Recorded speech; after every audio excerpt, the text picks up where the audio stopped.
Wortelmuffins met roomkaas versiersel, dis die lekkerste muffins, mens kry 12 muffins hieruit. 430 gram koekmeel, 165 gram sagte breinsuiker, 5 ml bakpoeier. 2.5 ml koeksoda, 5 ml sout, 5 ml fyn kaneel, 250 ml olie. 250 ml yoghurt, 125 ml pineappelstukke fyn gesny, 2 eiers. 7,5 ml vanillegeersel, 500 ml gerasperde wortel, 160 ml rosyne.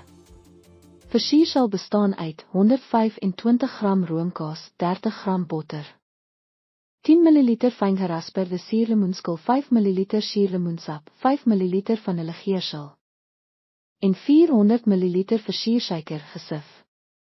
Voorberei die oond tot 180 grade, smeer een muffinpan met 12 holtes of spuitmiddel.